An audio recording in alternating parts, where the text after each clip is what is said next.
안녕하세요. 임원일 목사입니다. 지난주 우리는 우리가 왜 이 땅에서 행복할 수 없는지에 대해 함께 살펴보았습니다.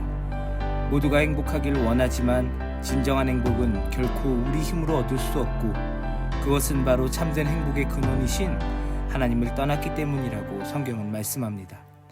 하지만 여기서 그치지 않고 성경은 하나님을 떠나 죄 가운데 비참해진 우리를 하나님께서 친히 구원하신다고 가르칩니다.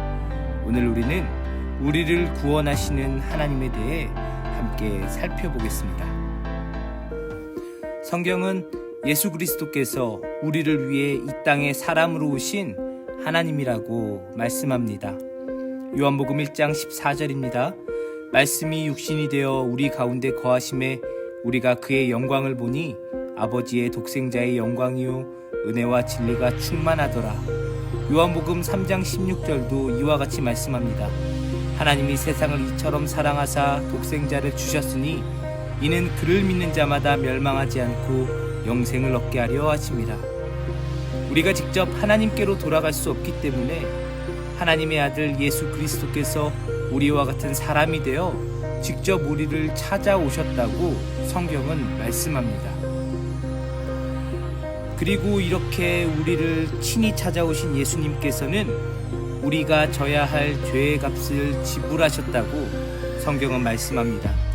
로마서 3장 23절 24절입니다. 모든 사람이 죄를 범하였음에 하나님의 영광에 이르지 못하더니 그리스도 예수 안에 있는 속량으로 말미암아 하나님의 은혜로 값없이 의롭다 하심을 얻은 자 되었느니라. 베드로전서 3장 18절입니다. 그리스도께서도 단번에 죄를 위하여 죽으사 의인으로서 불의한 자를 대신하셨으니 이는 우리를 하나님 앞으로 인도하려 하심이라. 골로새서 1장 21절 22절입니다. 전에 악한 행실로 멀리 떠나 마음으로 원수가 되었던 너희를 이제는 그의 육체의 죽음으로 말미암아 화목하게 하사 너희를 거룩하고 흠없고 책망할 것이 없는 자로 그 앞에 세우고자 하셨으니 예수 그리스도께서 우리를 대신해서 십자가에 죽으심으로 우리가 받아야 할 하나님의 심판을 대신 지셨다고 성경은 말씀합니다. 우리가 책임져야 할 우리 죄에 대한 결과를 예수님께서 우리 대신 친히 담당하셨다고 말씀하십니다. 그런데 성경은 예수님께서 우리를 위해 하신 일이 우리 죄를 대신해서 십자가에 죽으신 것만이 아니라 우리를 대신해서 하나님의 뜻을 온전히 이루셨다라는 것까지 말씀하고 있습니다. 우리가 마땅히 하나님의 뜻을 순종해야 하지만 순종할 수 없죠. 그러나 예수님께서 우리를 대신해서 하나님의 뜻을 온전히 이루셨다고 말씀하는 것입니다. 로마서 5장 19절입니다. 한 사람이 순종하지 아니함으로 많은 사람이 죄인 된 것 같이 한 사람이 순종하심으로 많은 사람이 의인이 되리라. 히브리서 5장 8절 9절입니다.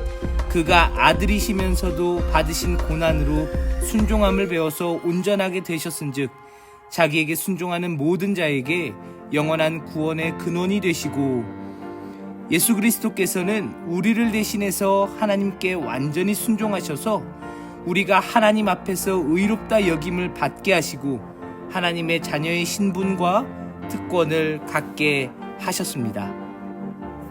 그리고 예수 그리스도께서는 부활하심으로써 죽음을 이기시고 모든 사람을 절망으로 이끄는 죽음으로부터 우리를 자유케 하셨습니다. 고린도전서 15장 20절 21절입니다. 그러나 이제 그리스도께서 죽은 자 가운데서 다시 살아나사 잠자는 자들의 첫 열매가 되셨도다. 사망이 한 사람으로 말미암았으니 죽은 자의 부활도 한 사람으로 말미암는도다. 로마서 6장 8절과 9절입니다. 만일 우리가 그리스도와 함께 죽었으면 또한 그와 함께 살 줄을 믿노니 이는 그리스도께서 죽은 자 가운데서 살아나셨음에 다시 죽지 아니하시고 사망이 다시 그를 주장하지 못할 줄을 알미로라. 예수 그리스도께서는 십자가에서 죽으셨으나 다시 살아나셔서 모든 사람이 맞이해야 할 죽음이라는 문제를 해결하셨습니다. 이제 예수 그리스도를 믿는 모든 사람은 더 이상 죽음을 두려워하지 않습니다. 왜냐하면 우리가 믿는 예수 그리스도처럼 우리도 죽음을 이기고 영원한 생명을 누리게 될 것이기 때문입니다. 우리의 불행이 하나님을 향한 불신앙에서 비롯된 것이기 때문에 이 문제를 해결하기 위해서는 우리를 이 모든 비참함에서 건지시기를 원하시는 하나님과 하나님께서 하신 일을 믿어야만 합니다. 요한복음 1장 12절 말씀을 함께 읽고 오늘 공부를 마치도록 하겠습니다. 영접하는 자, 곧 그 이름을 믿는 자들에게는 하나님의 자녀가 되는 권세를 주셨으니 하나님께서 우리를 위해 하신 일, 하나님께서 우리를 위해 이루신 큰 구원을 한 주간 깊이 생각하며 하나님의 자녀로서 당당히 세상을 살아가는 우리 모두 되기를 간절히 축복합니다. 그럼 다음 시간에 만나요. 안녕.